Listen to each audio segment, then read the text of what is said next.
Channel में आप सभी का स्वागत है और मैं हूं आपके साथ भारती लूथी। आइए बढ़ते हैं खबरों की ओर। मध्य प्रदेश के पंजीकृत व सत्यापित अतिथि विद्वान आवेदकों की चॉइस फिलिंग प्रक्रिया शुरू कराने की मांग को लेकर प्रदेश भर के अतिथि विद्वान सोमवार को राजधानी भोपाल में एकजुट हुए।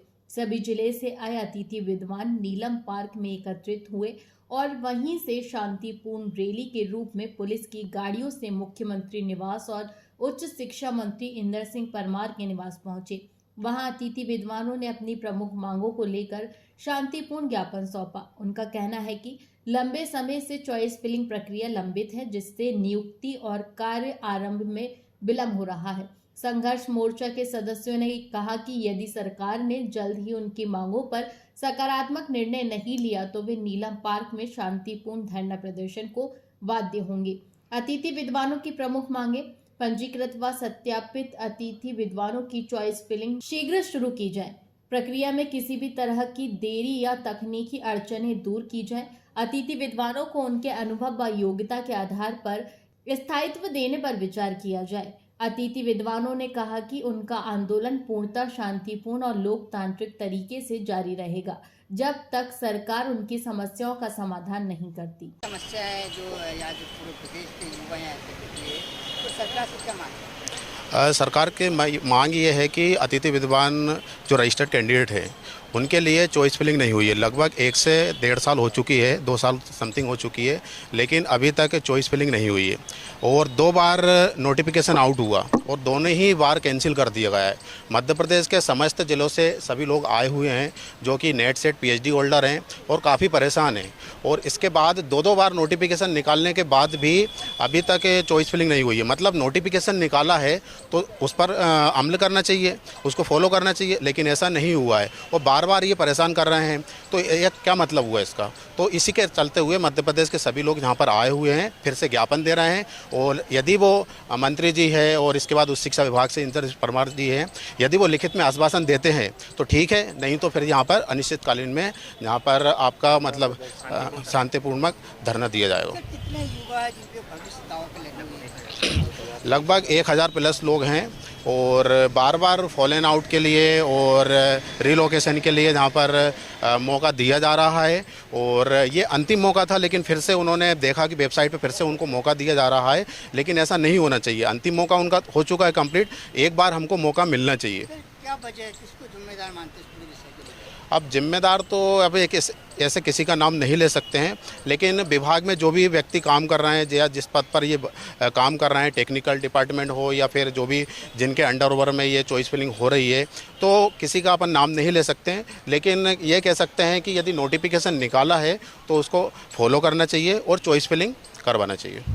सर, हम नाम नहीं, हम संयुक्त रूप से एक ही टीम है। हम पूर्व पंजीकृत अतिथि विद्वान उम्मीदवार है और हम लोग चॉइस फिलिंग की मांग को लेकर यहाँ उपस्थित हुए सभी लोग। पिछले 2023 के बाद से जो हमारा उच्च शिक्षा विभाग है, इसने अभी तक के जो नए पूर्व रजिस्टर्ड अतिथि विद्वान हैं इन लोगों को चॉइस फिलिंग का मौका नहीं दिया। तो हम लगातार 2 वर्ष से ज़्यादा समय से इंतजार कर रहे हैं चॉइस फिलिंग को लेकर।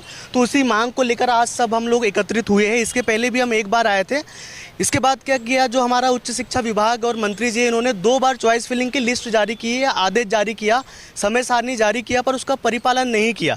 तो हम लोग इसीलिए आए हैं कि उस जो समय सारणी है उसका परिपालन किया जाए और जल्द से जल्द हमारी चॉइस फिलिंग कराई जाए। क्या प्रमुख मांगे आपकी? हमारी प्रमुख मांगे ये है कि बिना देरी किए जल्दी से जो भी रिक्त पद है उनको जो मैप है उस पर अपडेट किया जाए और जल्दी से जल्दी चॉइस फिलिंग शुरू कराई जाए। 10 तारीख तक का जो समय है हम दे रहे हैं हमारे माननीय विभाग को और मंत्री जी को। उसके बाद हम आंदोलन की तरफ अग्रसर होंगे। सबसे बड़ा लंबा समय रहा, 2023 लगातार संघर्ष लगा, 5 साल हो गए, सरकार अभी तक क्यों नहीं ध्यान दी? क्या बताइए सर, इसकी मेन वजह जो सामने आ रही है, कहीं ना कहीं जो पुराने जो कार्यरत अतिथि विद्वान हैं सर, वो लोग ये नहीं चाहते कि नए लोग अंदर आए। बाकी सर उनका मानना है कि उनके आने से हमारी नौकरी है उनको खतरा है। सर देखिए, ऐसा कुछ भी नहीं है। हर साल जो उच्च शिक्षा विभाग है उसकी प्रक्रिया होती है सर, और हर साल नए अतिथि विद्वानों को मौका मिलता है। हम जो सारे लोग हैं हम 2023 से रजिस्टर्ड है सर, तो हम हमारी मांग तब से मांगते हैं।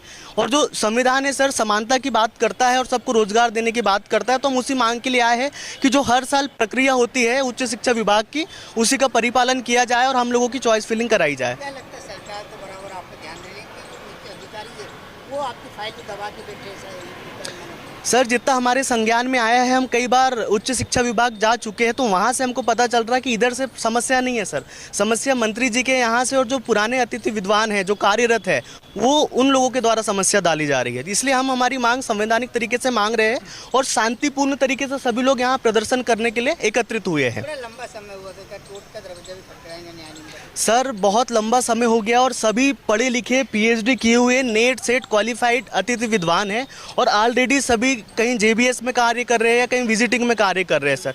और इसके अलावा बहुत सारे साथी हैं जो बेरोजगार है सर। हम चाह रहे हैं कि जो मानसिक प्रताड़ना हम लोगों ने झेली है इसका अंत हो और हमको जल्द से जल्द चॉइस फिलिंग कराकर अंदर लिया जाए सिस्टम में। ओवर एज का खतरा भी आपके ऊपर मंडरा रहा है। बिल्कुल सर, ओवर एज और सबकी उम्र आगे निकल जा रही है तो बहुत समस्या है सर। और अगर सरकार ये मांग नहीं मांगती है तो हम निश्चित रूप से न्यायालय जाएंगे सर। व्यवस्थित रूप से समाज में भी तब डर का माहौल बना है। कई युवाओं शादी नहीं हो पाई, वो सर्विस मिली तब शादी हो। क्या ये भी तरंग है? सर चॉइस फिलिंग नहीं होने के और युवाओं को रोजगार नहीं मिलने के बहुत सारे नुकसान हैं सर। जैसे एक सामाजिक स्थिति आप ले लीजिए, आर्थिक स्थिति से लेकर सर हर तरीके से हमारे साथ बुरा हो रहा है। और युवा अगर अपने रोजगार या अधिकार की बात कर रहा है तो सर ये हमारा अधिकार है और हम उसी को मांगना चाहते हैं। मध्य प्रदेश में नहीं है, लेकिन डॉक्टर मोहन यादव महाकाल के भक्त कहे जाने वाले हैं, बड़े संवेदनशील, बड़े हृदय वाले। क्या उनसे उम्मीद है कि वो आपकी बात मानेंगे? सर बिल्कुल उम्मीद है, इसलिए हम एकत्रित हुए कि लोकतंत्र में जब संगठित होकर अपनी बात रखी जाती है तो उसका सुना जाता है। इसीलिए हम सब एकत्रित हुए हैं और अपनी बात रख रहे हैं कि जिस चीज़ के हम हकदार हैं वो हमको मिले। और मैं 2017-18 से रजिस्टर्ड हूँ, पीएचडी प्लस सेट दोनों हूँ। दोनों मैंने क्लियर किया। मैं कई बार चॉइस फिलिंग भरी हूँ पर ये लोग चॉइस फिलिंग ही निरस्त कर देते हैं। मैं बहुत परेशान हूँ, इस व्यवस्था से मैं बहुत परेशान हूँ। मैं कई बार कोशिश की अंदर आने की, कभी कभी 2 नंबर से रह जाऊँ, कभी पॉइंट से रह जाती हूँ और कभी कभी तो चॉइस फिलिंग करी भी उम्मीद करती हूँ कि शायद मेरा नंबर इस बार आ जाएगा, तो चॉइस फिलिंग ही कैंसिल कर देते हैं ये लोग। मेरी एज भी ओवर एज हो गई, अब मैं MPPSC में बैठ भी नहीं पाती हूँ।